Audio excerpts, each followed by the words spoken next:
네, 오늘 하나님 말씀 열왕기하 23장 21절에서 30절 말씀입니다. 열왕기하 23장 21절에서 30절. 같이 읽겠습니다. 저부터 열왕기하 23장 21절.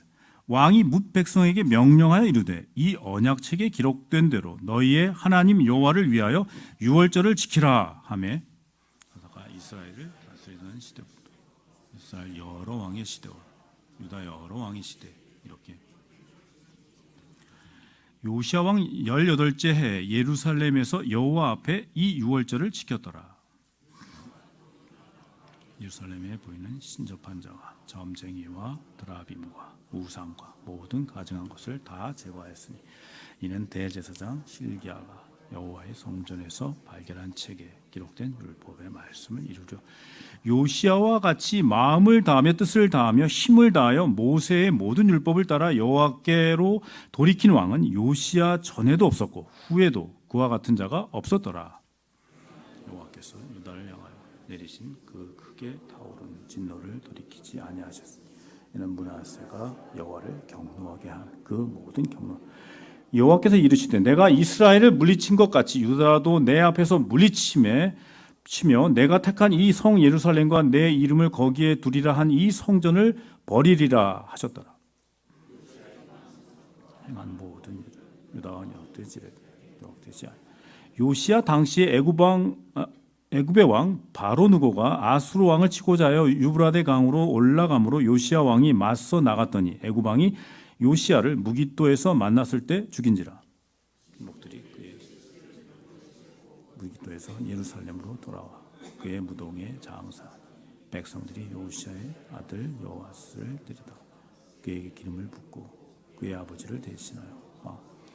네, 오늘 저는 저희가 그동안 2달 동안 거의 2달 좀 했던 그 열왕기 하를 요걸로 요약을 하려고 합니다. 요시야에 관해서. 그래서 이제 제목은 그러면 한국형 요시야는 어떻게 나와?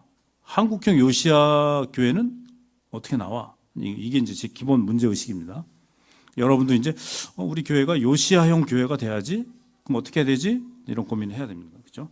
3가지 정도 생각했는데 제가 생각했습니다. 일단 요시야가 반아수르 정책을 취했죠. 반아수르 정책을 취했는데 오히려 요시야는 더 중요한 게 신명기를 발견한 겁니다. 신명기를 발견해서 신명기를 해석해 주는 그 예언자들 그룹들에 의해서 신명기를 자기가 깊이 다시 한번 보면서 야 이거네 하고 딱 꽂혔습니다. 그게 26살이에요. 18년째. 8살에 제위해가지고 18년이 됐으니까 26. 그리고 39세에 요절했죠. 그 무기토 전투에서. 그래서 굉장히 아까웠어요. 사실 요시야가 조금만 더 살았으면 다윗을 능가했을 겁니다. 근데 하나님은 참 모르겠어요. 하나님의 섭리와 그거는 다윗까지는 비스무리하게 하고 끝내요. 그래서 요시야의 그 중요한 공헌은 영적인 개혁을 한 겁니다. 영적인 종교 개혁에 치중했어요. 그래서 그거는 또 한계로 남아요. 왜 영적인 종교 개혁만 했지? 이거. 왜 그거만 하지? 더 중요한 주제가 있었을 텐데 외교적인 문제도 있고 여러 경제, 정치 각 분야에 지금 이스라엘이 뭔가 길을 잃었을 땐 이걸 갱신해야 되는데 그러나 요시야는 유독 굉장히 그 영적인 종교 개혁에만 집중했습니다. 그래서 율법책이 이제 발견됐고 그건 신명기예요. 신명기를 읽다 보니까 가장 중요한 게 뭡니까? 신명기는 저주, 축복. 굉장히 단순해요. 순종하면 축복, 불순종하면 하나님이 밀어내는 겁니다. 그래서 이거를 요시야가 굉장히 마음이 왔습니다. 그래서 옷을 찢었죠. 이게 회개의 표시죠. 회개의 퍼포먼스가 이제 옷을 찢었어요. 그리고 마음을 찢었어요. 그래서 이 문제를 요시야는 집중했습니다. 어마무시하게 이 요시야가 이제 종교개혁을 시작했는데 이 종교개혁의 그 발동은 말씀이 발견된 거죠. 그래서 여러분, 성서가 하나님의 말씀이 발견되면 뭔가 이거는 뒤집을 수 없는 전진이 있습니다. 그래서 하나님 말씀이 발견되면 이거는 그래서 큰일 나는 겁니다. 루터가 하나님 말씀 발견하고 모든 하나님의 사람들 보면 교회사에서 하나님의 말씀을 발견하면 사람들이 쫙 움직여지는 겁니다. 그리고 뭔가 역사가 일어나죠. 노예제 폐지는 어떤 거였죠? 노예제 폐지에 있어서 미국에서 약간 그 경건파, 하나님의 음성을 듣는 경건파 중에 노예 이름을 써주는, 물건, 너 일로 와. 아니, 것이저 이것, 1번 와. 써주다가, 이거는 누구에게 이제 이 물건이 가는 거예요. 해주다가, 아니, 내가 지금 뭐 하고 있지? 저 사람인데 저걸 왜 물건이라고 하지? 이런 깨달음이 온 겁니다. 하나님의 음성을 늘 듣던 그룹이었어요. 그 그룹이, 그 사람이, 야, 이건 아니지. 라고 하면서 이제 뭔가 미국의 노예 해방의 길이 조금 빛이 보인 거죠. 그러니까 하나님 말씀에 충실할 때 뭐가 보이는 겁니다. 그래서 요시야는 그 여선지자 훌다가 너희들이 오랫도록 조상들이 지었던 죄들, 왕을 포함한 오랫동안 지었던 죄 때문에 하나님이 절대로 양보하지 않는다. 어떠한 회개, 어떠한 개혁도 이 하나님의 심판을 모면할 수 없다라고 했을 때 요시야가 당황한 겁니다. 그러면 불순종한 백성들과 왕 때문에 우리 유다가 어떻게 되지? 우리나라가 어떻게 되지? 요시야가 늘 여기에 골몰했습니다. 그래서 잃어버렸던 이 성경의 언어를 찾은 거죠. 잊혀진 성서의 언어를 되찾았습니다. 이게 요시야는 개혁 중에 개혁이라고 본 거죠. 이 양반들이 지금, 이 이스라엘이 지금 어느 정도까지 망가졌죠? 6월절도 몰라요. 말이나 됩니까, 여러분? 그러니까 우리가 성탄절 모르는 거예요. 그러니까 부활절 모르는 거예요, 부활절. 우리 아이들이 부활절이 뭐야? 지금 이스라엘이 이 정도의 영적인 상태예요. 그래서 6월절 다시 시작한 거잖아요. 신명기의 6월절 지키는 거에 축복, 이 하나님이 구원하신 노예에서 하나님의 사람으로 이렇게 되찾아온 그 6월절을 지켜야 된다는 것을 다시 이제 시작한 겁니다. 그래서 여기서 포인트는 성경의 언어가 발견될 때 뭔가 개인의 회심, 개인의 변화, 가정의 변화, 교회의 변화, 사회 변화까지 연속으로 이루어지는 거죠. 그럼 한국에서 이런 사람이 누구죠? 가장 전형적인 인물? 여러분이 잘 아시고 모르시는 누구죠? 김교신. 집에 가서 꼭 찾아보시죠. 김교신. 김교신은 함흥 출신이에요.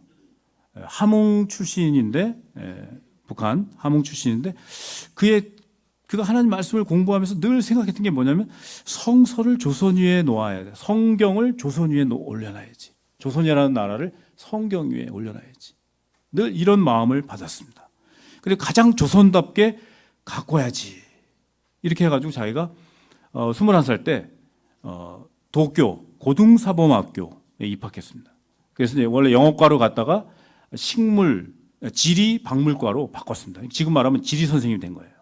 그리고 5년 정도 공부하고 26살에 졸업해서 귀국해가지고 그때 일본에서 우찌무라 간조라고 하는 하나님의 사람, 그 대신학자였습니다. 일본에는 누가 있어 하면 우찌무라 간조 이렇게 얘기합니다.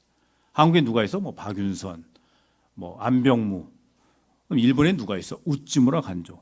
이분하고 같이 누구를 만나냐가 축복입니다. 누구를 만나냐가 그의 인생이 바뀌는 겁니다. 그래서 조선성서 연구회를 조직했습니다. 귀국해가지고 그 영향을 받고 그래서 15년 동안 조선을 성서 위에 올려놔야 된다. 그죠? 그러니까 이런 그림이죠. 이게 성경이고 여기 조선반도예요. 조선반도 이렇게. 그래서 15년 동안 성서 조선을 발간했습니다. 거의 1인 출판사였어요. 자기가 우체국에서 계속 붙여주고 자비로 자기 스스로. 그래서 이런 전통이 어떻게 이어졌죠? 윤종하 총무, 매일성경 시작하신 분, 45년 전에 윤종하 총무가 이걸 받은 겁니다. 김교신의 성서조선을. 그래서 지금 매일성경이 30만 부씩 팔리는 거예요. 그래서 이러한 김교신의 공헌으로 한국교회도 큐티가 이제 상식이 됐죠. 개인 성경 연구 기본이 됐죠. 그룹 성경 연구, 그룹 바이블 스터디, 이건 다 기본이 된 게 다 김교신이 성경을 발견한 겁니다.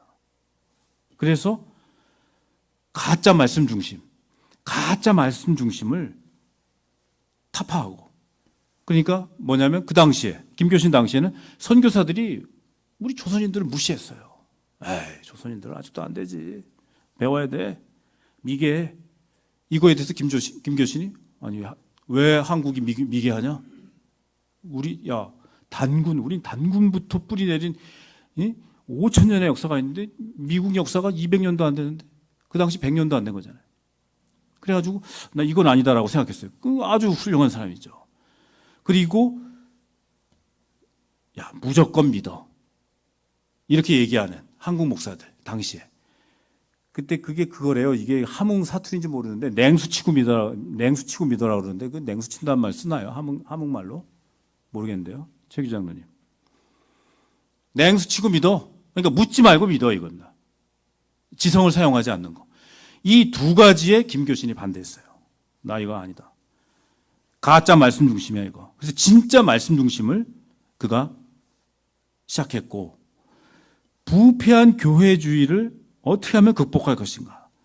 그래서 코이노니아 중심의 교회를 세우려고 했다. 그게 이제 한국 교회의 깊은 전통성이 있습니다. 그리고 좀 고민하는 사람들은 김교신, 그치, 그분이 남긴 그 족적. 결국 조국 해방을 못 보고 45년도 초에 돌아가셨어요. 그리고 그의 영향을 받았던 사람이 베를린 달리기 있죠? 베를린 손기정, 다 이 영향을 받은 사람입니다. 김교신의 이 말씀의 영향을 받은 거죠. 여러분, 이게 바로 정말 요시야가 발견한 성서의 언어를 돌린 겁니다. 자기 개인과 가족과 왕궁과 교회와 이 사회 속에 성서의 언어를 넣어준 거죠. 되게 중요한 전통입니다. 그래서 이제 이 개혁이 시작됐는데 이 요시야의 그 영적 개혁은 아주 철저했습니다. 가차가 없었습니다. 우리가 23장 그 기억이 좀 기억 한번 해보세요. 읽으신 거 23장 4절부터 20절까지 이교적인 제의 간습을 부시고 배교적 종교가 얼마나 깊이 뿌리 박았는지를 알고 하나님의 백성 가운데 이러한 이 이교적인 모습들을 아주 하나하나씩 걷어냈습니다. 그래서 오늘 어느 정도로 이게 뿌리 깊었냐면 갈아서 빠야 될 정도로, 그렇죠? 이 모든 장신구, 모든 그 예물 이런 거에 막 그 조각 이런 걸 다 갈아서 빠야 되는 거예요. 그게 의지를 보인 거죠. 이런 이교도적인 제의관습과 배교적인 종교 빠야 됩니다. 갈아가지고 빠서 버릴 정도로 철저하게 했습니다. 그리고 여로보암이 모든 이 배교의 원조죠. 여로보암. 그 뿌리를 뽑기 위해 산에 있는 묘도 팠어요. 파묘했습니다. 최종적으로 배교의 핵심 축이었던 이 베델 성소를 완전히 부셔버렸습니다. 그 굉장한 거죠, 이거는. 왜냐하면 그거를 부신다는 거는 북이스라엘의 생존권을 완전히 없애는 거거든요. 여로보암이 그걸 딜한 거잖아. 야, 예루살렘까지 너무 머니까 우리 근처에, 북쪽 근처에다가 만들어 놓을 테니까 거기서 하는 게 예루살렘 성소하는 거 똑같아. 이렇게 사람을 환심을 넣었던 그 베델 성소를 부셔버렸습니다. 산당과 제당이 모조리 부셔졌고 가루가 될 때까지 빠지고 불태웠습니다. 여기서 이제 바울은 이 장면을 보면서 바울은 이렇게 생각했죠. 죄를 철저하게 죽여라. 죄는 모양이라도 버려라. 이 전통이 생긴 겁니다. 이 그림을 보면서 요시야의 이 영적 종교개혁을 보면서 야, 죄는 조금만 놔두면 스멀스멀 올라가는 겁니다. 그리고 이게 구조적으로 딱 되면 빼박이에요. 지금 안 되잖아요. 지금 구조적으로 못 고치잖아요. 지금 한국 사회 아주 힘든 겁니다. 그거를 요시야는 빻아서 불태울 정도로 철두철미한 종교개혁을 했습니다.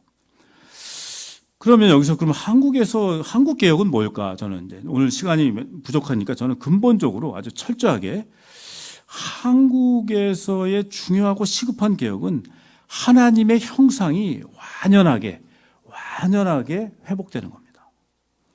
사람과 사람 사이에서 다른 조건이 붙지 않은 겁니다.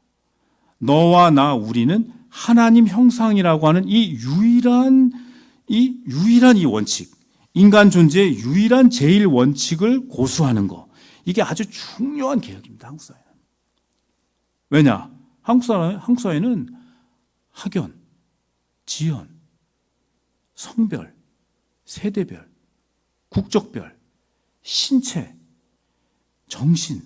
정신적인 차별과 배제가 너무나 커가지고 이 사람을 신체가 좀 우리가 볼 때 나하고 좀 다르면 이거 뭐 문제 있는 거 아니야? 이렇게 생각합니다. 근데 그럴 때 우리가 막 뭘로 쳐야 되죠? 하나님 형상이지. 이 사람은 하나님 형상이지. 학연보다 지연보다 하나님 형상이지. 그래서 하나님 형상 발현의 장애물을 제거하는 게 아주 중요한 한국에서의 개혁입니다. 이거는 교회가 먼저 이것을 경험하고 맛봤기 때문에 교회가 시범을 보여야 되는 겁니다. 200만 집회한다고 되는 게 아닙니다. 이거는 여러분 교회는 두 가지로 한국 사회에 영향을 줬어요. 첫 번째로 뭐죠? 영적인 권위로 줬습니다. 영적 권위로 교회가 뭐라고 얘기해? 명동 성당에서 뭐라고 얘기해? 들으려고 그랬습니다. 그 두 번째로는 도덕적인 영향력, 도덕적인 우세함으로 영향을 줬습니다. 두 가지. 교회가 이 두 가지가 없는데 막 다른 걸로 뭘 하려고 그래요.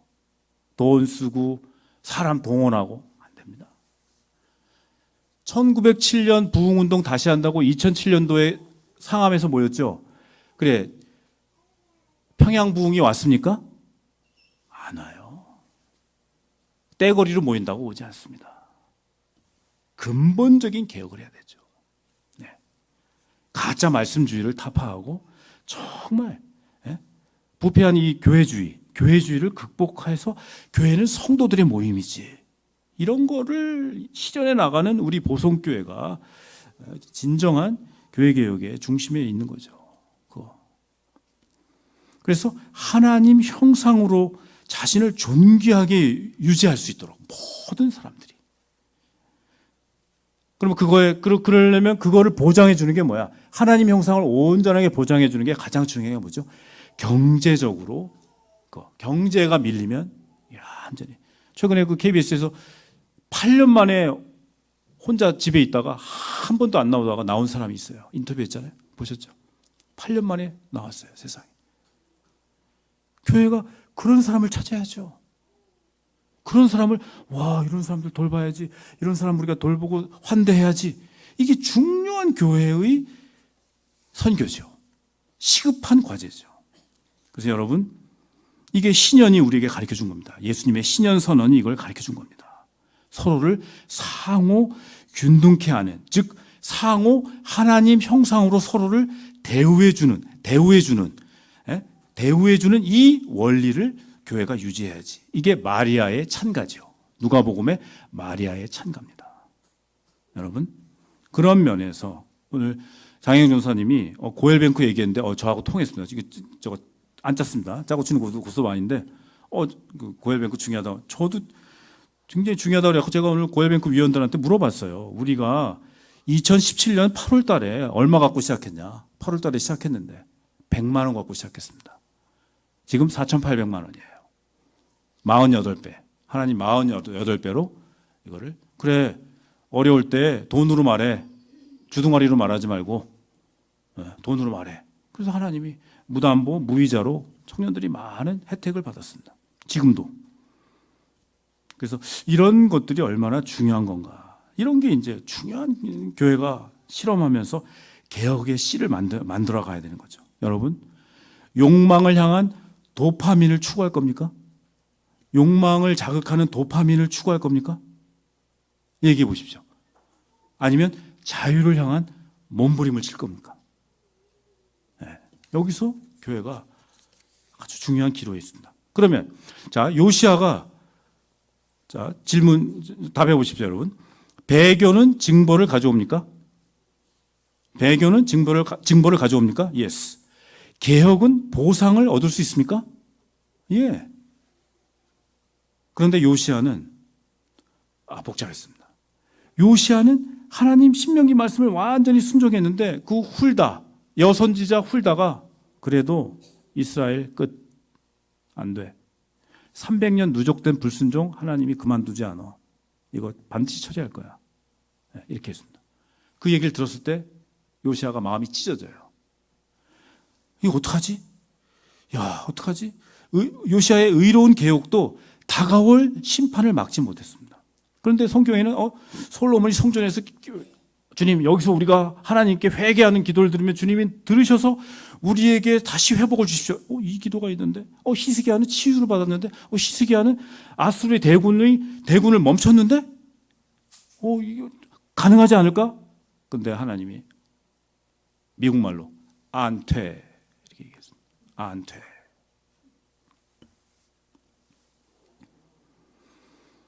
그래서 요시아의 비극적 죽음도 그 작은 희망도 완전히 꺼졌어요. 자, 어떻게 됩니까, 그럼? 하나님의 은혜와 하나님의 공의로운 이 갑집을 이 사이에서 이거를 못 묶겠나? 못 묶어요. 하나님의 은혜, 하나님의 어떤 은혜와 하나님의 진노가 통합이 안 되는 겁니다. 그럼 요시아가 어떻게 했습니까? 요시아가 어떡하지? 자, 여기서 중요한 포인트. 그럼 뭘 해야 됩니까? 여기서 요시아는 나는 끝까지 하나님을 마음과 뜻과 정성과 목숨을 다해서 사랑해야지 라는 걸로 그냥 자기 하나를 끝까지 말씀을 지키면서 자기를 보존했습니다.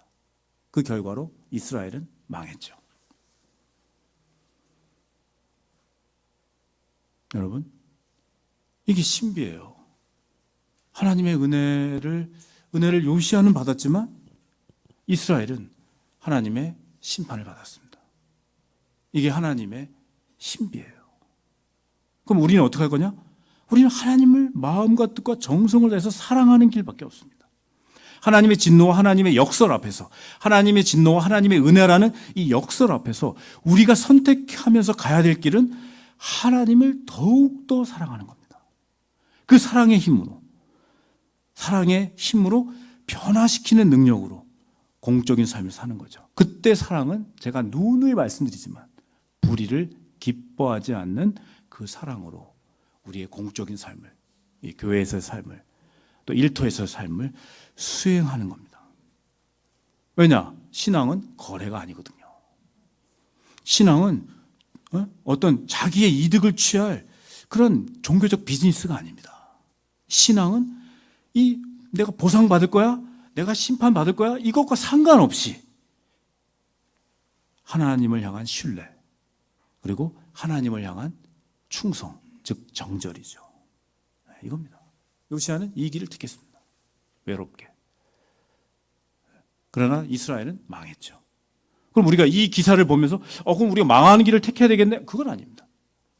이미 우리가 열왕기하를 보면서 피해야지, 그렇지 않을 길을 택해야지. 이게 교회의 몫이죠. 여러분의 몫이죠. 그래서 바울은 이 하나님의 은혜와 하나님의 진노 사이에 이 이상야릇한 설명할 수 없는 그 신비에 대해서 그럼 어떻게 해야 되지? 두렵고 떨림으로 구원을 이루는 거. 그거밖에 없다. 그래서 하나님을 사랑하라. 아모르 데이. 하나님을 사랑하라. 로 우리에게 길을 안내해 주고 있습니다. 오늘 이 길을 여러분이 꾸준히 걸으시기를 주님의 이름으로 부탁드리겠습니다. 네, 한번 성찰과 실천을 위한 질문 같이 좀 하겠습니다. 한번 같이 읽겠습니다. 21세기 조선산 요시아가 되기 위해 신앙 수련 점검표에 따라 수행하도록 나눔터와 가족 모임에서 서로 점검해 주십시오. 네, 꼭 이렇게 굉장히 중요한 거 기억하시고